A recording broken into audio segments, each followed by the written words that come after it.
lupakan adatnya. Dihormati, disayangi, disanjungi.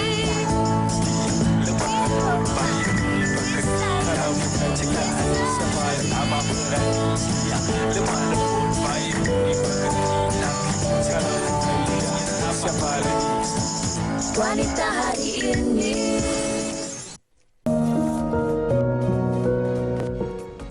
Apabila berbicara tentang kanser pakar rahim, pastinya paling digeruni oleh kaum hawa. Benar, ia menjadi satu ketakutan buat semua wanita, tidak kira yang muda ataupun tua. Namun begitu, kanser cervix atau kanser pakar rahim ini lebih berisiko kepada golongan wanita yang berumur lebih dari 30 tahun.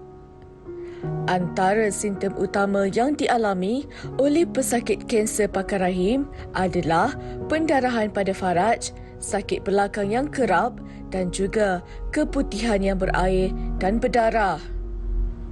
Tahukah anda, kanser pakar rahim ini juga merupakan kanser ketiga paling tertinggi dihidapi oleh wanita selepas kanser payudara dan usus besar. Namun begitu, punca utama bagi masalah kesihatan ini adalah kerana pendedahan terhadap jangkitan virus HPV. Kes jangkitan HPV ini disebarkan melalui hubungan seks. Tahukah anda, gejala lain bagi pesakit kanser cervix ini adalah kerap membuang air kecil dan akan terasa sakit apabila membuangnya. Jika terdapat tanda-tanda awal dan inginkan kepastian, segeralah mendapatkan rawatan sewajarnya.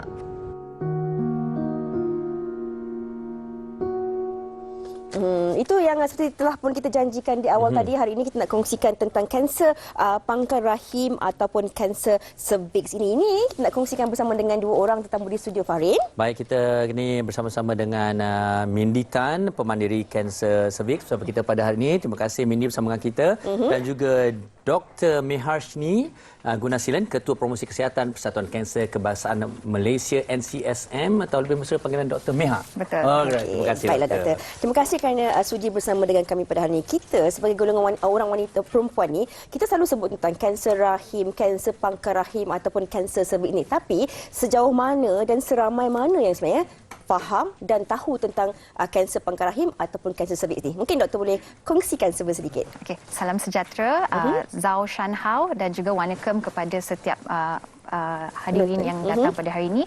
So let's begin dengan cerita tentang kanser cervix ya. Okay. So kanser cervix sebenarnya adalah kanser yang ketiga paling lazim dalam kalangan wanita dan hampir 95% kes kanser cervix adalah disebabkan oleh virus atau jangkitan human papilloma virus HPV. So adalah sangat penting untuk orang ramai termasuk golongan wanita dan juga remaja perempuan untuk mengambil langkah pencegahan, iaitu melalui vaksin HPV ataupun mereka yang terlibat dalam usia untuk screening boleh datang ke hadapan untuk membuat screening. Okey, tapi doktor, sebelum kita nak pergi dengan lebih lanjut lagi, sebelum kita nak pergi kepada langkah-langkah mencegah dan juga merawatnya, siapa sebenarnya golongan yang berisiko sebenarnya untuk dijangkiti ataupun mengalami masalah kanser cervix ataupun kanser pangkal rahim ini? Okey, kebiasaannya golongan wanita adalah the highest risk yang untuk mendapatkan kanser cervix dan sekiranya mereka ada sejarah kanser cervix dalam keluarga ataupun mereka yang terdiri daripada golongan yang memulakan hubungan seksual pada usia yang muda ataupun dos yang mempunyai immune system yang rendah, immunocompromised people. For example, kalau contohnya mereka mempunyai HIV atau AIDS ataupun menerima organ daripada orang lain, mempunyai risiko yang lebih tinggi untuk jangkitan HPV dan jangkitan HPV ini boleh berterusan untuk bertukar menjadi kanser pada masa yang akan datang. So, dan selain tu, for those yang macam perokok atau mengambil alkohol juga mempunyai risiko untuk mendapatkan kanser cervix. Untuk kanser cervix ini bermakna puncanya sememangnya kuman HPV tadi tu ya? Kebanyakan kesnya almost 95% disebabkan oleh jangkitan virus HPV. Okey. Baik, bagi Mindy sendiri sebagai seorang kanser survivor ataupun pemandiri kanser kan, mungkin peringkat awal ketika Mindy dapat tahu mengidap kanser ini. Bagaimana boleh kongsikan kita dengan pengalamannya dan bagaimana ketika buat saringan dan sebagainya? Okey, salam sejahtera dan terima kasih atas jemputan. Okey, pada awal masa saya tahu, saya pun nervous sangat sebab there's no history in our family. Dan I tak selalu tengok awareness about cancer cervix. So macam mana I tahu dari annual check-up I ada buat pap smear. Sebab the last round saya buat ialah 2019. Then 2020 kan MCO. Lepas tu I pregnant, so I tak buat. Then 2021 pun on off buka. So doktor cakap kalau tak ada apa-apa yang serius jangan datang. I buat the pap smear and annual check-up November 2021. So December doktor call, doktor cakap you punya pap smear report ada abnormal sikit. I akan refer you pergi hospital buat biopsi. So lepas buat biopsi you kena tunggu macam 2 minggu macam tu. Then hospital call, hospital cakap I ingat masa tu December 31st 2021. Doktor cakap Mindy, ini confirm cancer. Masa semua orang sedang celebrate New Year, I dapat call macam ni. So, mesti sedih lah. Masa tu anak saya baru 1 tahun lebih, anak kedua. So, I takut lah. Then, I tak ada solution mah. Then, masa I cakap dengan ibu I, dia pun nangis. Selain nangis, kita tak tahu nak buat macam mana. Okey. Tapi Mindy, selain daripada Mindy melakukan saringan, saya kira berkala lah setiap tahun maksudnya, ada tak simptom-simptom lain ataupun perubahan-perubahan yang you rasa pada diri you? Memang tak ada simptom. Okey. Sebab I seorang yang sangat sihat. I tak pergi lepak malam. I makan pun sihat. I buat gym, I buat workout. So I memang tak ada simptom yang sangat serius lah. That's why masa doktor tengok I pun, dia cakap, you rasa, tengok macam sangat sihat. You look good. You don't look like a sick person. Doktor pun tak percaya. So ini memang tak ada simptom. Okey. Doktor, simptom-simptom yang macam Mindy, dia tak tahu langsung ada simptom. Jadi bermaksud kalau dia tak pergi buat saringan, dia tak tahu. Maksudnya mungkin 5 tahun lagi pun dia tak tahu kalau tak ada simptom. Tapi apa yang perlu golongan wanita khususnya sekurang-kurangnya ambil pedulilah tentang simptom-simptom kecil yang jangan kita abaikan, doktor. Okey, pada permulaan kanser cervix memang ada tanda-tanda yang boleh dikenal pasti seperti pendarahan daripada bahagian faraj selepas hubungan seksual bersama pasangan ataupun di antara kamu punya period atau head ataupun kita panggilkan pendarahan selepas menopause. So ini adalah tanda-tanda awal yang kita boleh tengok, dan selain itu kadang-kadang untuk golongan wanita mereka boleh juga mempunyai macam bau busuk daripada bahagian bawah faraj, kehilangan selera makan, kurang berat badan secara drastik dan juga sakit di bahagian kawasan pelvis dan bahagian tempat faraj. So and also selain itu simptom yang paling yang mereka boleh recognize ialah mereka boleh berasa sakit semasa mengadakan hubungan seksual dengan pasangan mereka. So ini adalah tanda-tanda yang paling common yang boleh dikenal pasti pada stage yang awal. Dan kalau kita kata kes seperti mana Mindy tadi juga, apa yang terbaik adalah jangan itu adalah simptom yang kita nampak, kita boleh lihat, tetapi untuk Mindy ataupun mereka yang rasa sihat tetap buat pemeriksaan berkala. Betul. Okey, Mindy, ini yang cukup menarik. Ini juga menarik perhatian saya sebagai seorang lelaki, seorang suami, di mana ini juga merupakan kami adalah support system kepada keadaan ini juga. Jadi, setelah pengalaman tadi, kejadian tadi, bagaimanakah seterusnya Mindy mendapatkan sokongan dan juga mendapat kekuatan dan hari ini bersama dengan kita? Okay, of course I will say husband I memang supportive lah. So selain kita pergi jumpa banyak-banyak doktor, dapatkan pengetahuan dan knowledge, dia pun jaga I dari segi rumah, segi makanan, anak, semua dia handle. So dia hanya cakap satu benda dengan I, you rest, you kena recover cepat. Yang lain you tak payah risau. So dia handle everything. Okey. Mindy, maafkan saya kalau boleh saya tanya, di awal bila doktor bagi tahu Mindy bahawa Mindy this is cancer, dah di peringkat keberapa ketika itu? 3. Okey. Peringkat ketiga tu sebenarnya dia dah consider advanced stage lah. Dah consider stage yang dikesan pada peringkat yang lewat. So also another thing saya nak bagi tahu ialah cancer cervix adalah one of the most preventable and treatable cancer kalau it is detected at an earlier stage lah.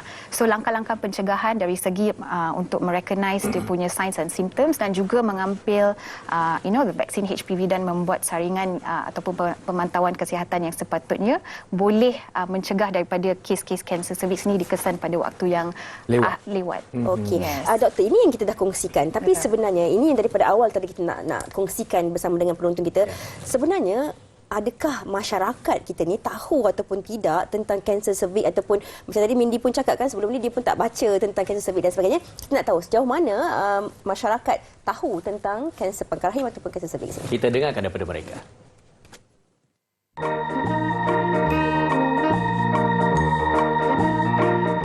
Kanser pangkal rahim setakat ni belum tahu secara detail lah. Ya. Saya tak pasti sangat pasal kanser pangkal rahim ni, tapi apa yang saya tahu ia ada di sel cervix dan ia merupakan satu kanser ketumbuhan yang berada di paras wanita. Betul tak? Macam saya, pengetahuan tentang kanser pangkal rahim tidak berapa luas, tapi apa yang saya tahu, pesakit kanser pangkal rahim ini bermula dari tanda-tanda awal seperti perdarahan yang amat banyak di bahagian faraj, dan juga pesakit ini sering menghadapi sakit belakang. Itu yang saya tahu tentang kanser pangkal rahim. Apa yang saya tahu mengenainya, kita kena buat regular check-up lah untuk kanser ini. Kalau daripada awal kita dapat detect, insyaAllah ada cara untuk perubatan untuk kita atasi. Jadi sebenarnya Fiza, memang sesuai lah topik kita pada hari ini, kerana mungkin ramai juga rata-rata di luar sana yang jujur mereka kurang pasti mendengar tetapi kurang pasti tentang kanser cervix ini. Okey, kita nak baca komen daripada penonton kita di Facebook, Doktor. Ramai yang bertanyakan soalan. Ada banyak sangat soalan ni, banyak sangat. Okay. Kita bacakan beberapa lah. Okey, silakan. Katanya siapa tadi tu? Jasmine, Doktor dah jawab. Dia kata bagaimana kanser rahim boleh berlaku, jangkitan kuman ataupun genetik. Doktor dah jawab di awal tadi. Okey. Mungkin ini soalan Aina Jua. Dia kata, please notice my question. Kalau kerap kencing tak lawas, boleh menyebabkan kanser cervix juga ke, Doktor? Okey, pada peringkat yang advance ataupun peringkat yang lewat, kalau kanser cervix dikesan, maksudnya kanser tu tak terhad pada bahagian cervix saja. So maksudnya dia sudah merebak ke organ lain. So kalau contohnya kanser ini merebak ke organ lain seperti di kawasan tempat kencing, your urinary bladder ke apa, dia boleh cause compression dan simptom seperti kerap kencing dan kepuasan bila dah habis kencing tu tak rasa puas, and then rasa macam pressure on your urinary bladder tu akan ada. So ini adalah simptom-simptom kalau kanser ini telah merebak ke organ lain. Okey. Satu lagi, Doktor, saya ringkas daripada Syasha ni. Salam Dr. Syah. Ibu saya baru saja diagnosis kanser rahim. Sekarang ni dia jalani radioterapi. Soalan saya, adakah saya sebagai anak perempuan berisiko tinggi untuk mendapat kanser seperti ibu saya? Okey. So bila memang ada sejarah kanser cervix dalam keluarga, golongan yang the siblings of the family actually memang ada risiko untuk mendapatkan kanser, bukan setakat kanser cervix saja, tapi meningkatkan risiko untuk kanser-kanser lain juga. So langkah pencegahannya ialah memang kena buat saringan ataupun rutin kesihatan untuk detect this type of cancers. So memang ada risiko untuk dapatkan kanser. Ini soalan yang terakhir kita ambil daripada rakan kita di Facebook lah. Dia kata, macam mana kita nak tahu ada kanser pangkal rahim, walaupun Mindy dah kongsikan tadi tentang pap smear itu, tapi adakah sebenarnya dia juga boleh berpunca daripada haid yang tak putus walaupun dah jadi warga emas? Maksudnya dah berusia tapi belum menopause lagi. Ada risiko ke, Doktor? Okey, kalau early menstruation dan late menopause usually dikaitkan dengan breast cancer tapi bukan cancer cervix per se. So kalau pendarahan yang macam saya cakap tadi selepas perhubungan seksual dengan pasangan ataupun selepas menopause atau pendarahan in between of your period, these are the most common symptom lah kalau kita kaitkan dengan cancer cervix. Okey. Mungkin saya ringkas juga, ini ada mungkin ada soalan relevannya dengan Mindy sendiri. Okey, dari Tasha. Assalamualaikum wanita, hari ini doakan saya doktor saya doktor baru sahkan kanser pangkal rahim stage 3. Sekarang baru nak start buat rawatan. Okey, ini saya nak katakan juga kepada Mindy yang saya kira kehadirannya hari ini juga menjadi inspirasi dan kekuatan kepada wanita di luar sana. Jadi bagaimana rutin Mindy sendiri dan juga rawatan-rawatan seterusnya dan juga harapan di masa akan datang. Okey, saya sudah complete chemo dan also radioterapi pada tahun 2022. So lepas tu macam mana nak jaga, ini sangat penting lah. Especially orang-orang muda sekarang, mereka tak tidur awal. Mereka tak makan benda yang khasiat. Mereka makan processed food, fast food, tin, can food. So semua ni actually dia ada membahayakan. So kalau boleh buatlah senaman at least 30 minit sehari. Ini macam mana I jagalah. Sebab I sudah 2 tahun tak buat hormone terapi. Means hormone terapi free. Because of my good habit, so doktor say not at the moment. Okey. Penting jugalah sokongan orang di sekeliling dan juga support drug itu. Tapi doktor, ini yang perkara paling penting sekali. Kita dah cerita tentang simptom-simptomnya, siapa yang berisiko dan sebagainya. Tapi apa yang paling penting sekali, doktor katakan tadi bahawa kanser ketiga tertinggi dalam kalangan wanita ini boleh dicegah dan mudah untuk dirawat. Pencegahannya, mungkin ada program-program yang sedang dijalankan ketika ini bagi mengelakkan daripada boleh berlakunya kanser pangkal rahim ini. Okey, bagi pengetahuan kamu, saya dari pihak NCSM, National Cancer Society, kita telah memulakan program tanpa meninggalkan sesiapa pun menoktarkan kanser cervix di Malaysia. So program ini ditujukan kepada golongan remaja perempuan ataupun kanak-kanak perempuan serta wanita untuk mendapatkan vaksin ini dari umur 13 hingga 20 tahun bagi mereka yang kurang berkemampuan daripada kawasan pedalaman dan juga mereka daripada golongan yang terpinggir.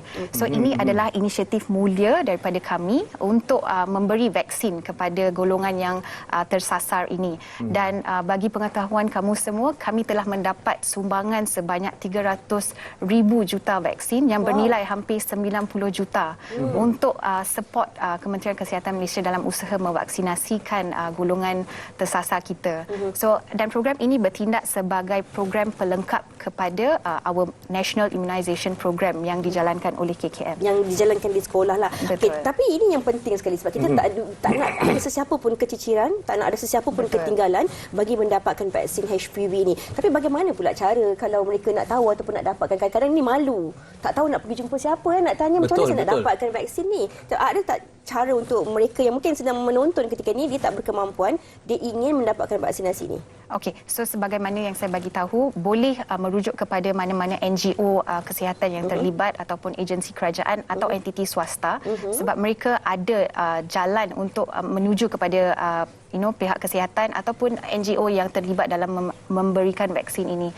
Seperti yang saya cakap tentang program Leaving No One Behind or the program tidak meninggalkan sesiapa pun, memang terdiri daripada 150 NGO dari bahagian agensi kerajaan dan juga swasta yang telah turut bersama dengan kami untuk memberjayakan program ini. Maknanya mereka boleh pergi tengok website atau bagaimana?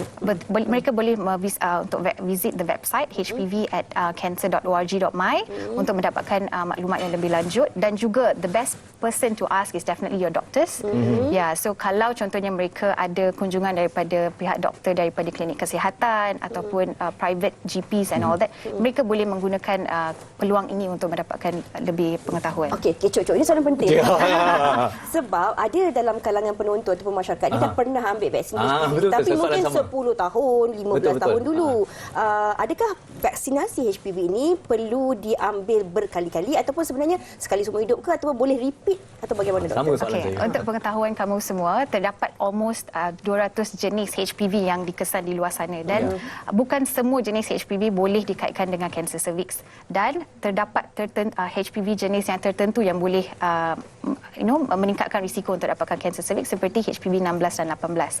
Dan di waktu persekolahan memang ramai diberikan suntikan vaksin HPV yang akan meliputi HPV 16 dan 18. Tetapi sekarang terdapat banyak lagi strains HPV yang dikaitkan dengan kanser cervix. So kalau contohnya seseorang remaja perempuan ataupun kanak-kanak perempuan ataupun wanita sudah mendapatkan vaksin pada peringkat persekolahan, sekarang masih boleh ambil vaksin ini sebab terdapat banyak lagi strains di luar sana yang dikaitkan dengan kanser cervix. Umur terakhir yang sebelum boleh ambil ni? So vaksin ini disarankan untuk perempuan ataupun lelaki seawal umur 9 tahun sampai 45 tahun. Okey. Yes. Tahun ni boleh ambil lagi. Boleh ambil.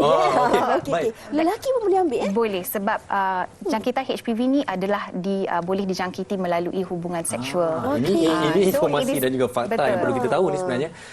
Baik, kalau boleh kita nak bicarakan lebih lagi, namun inilah masa yang kita ada ringkas padat tapi saya pasti telah beri pencerahan dan juga inspirasi kepada mereka di sana, terutamanya dengan kehadiran Mindy. Terima kasih sekali lagi Dr. Meha dan juga Mindy kerana bersama dengan kita pada hari ini. Okey. Dan diharapkan apa saja yang kami kongsikan pada hari ini dapat membuka mata dan juga minda anda penonton-penonton untuk kita lebih cakna dan ambil tahu tentang kanser pangkal rahim ataupun kanser cervix ini. Anda boleh terus membuat pembacaan yang selebihnya. Apa yang paling penting, langkah pencegahan. Sebab doktor cakap tadi saya suka kerana ini antara kanser ketiga tertinggi tapi ia boleh dicegah dan dirawat. Itu yang paling penting sekali. Jadi sama-samalah kita kongsikan dan cakna tentang perkara ini. Kita nak berehat dahulu seketika, Farin. Selepas ni Kita ada sesuatu yang menarik di hari Isra Miraj ini. Jangan ke mana-mana. Wanita hari ini di zaman moden masih kekalkan adatnya. Dihormati, disayangi, disanjungi. Dihormati, disayangi, disanjungi.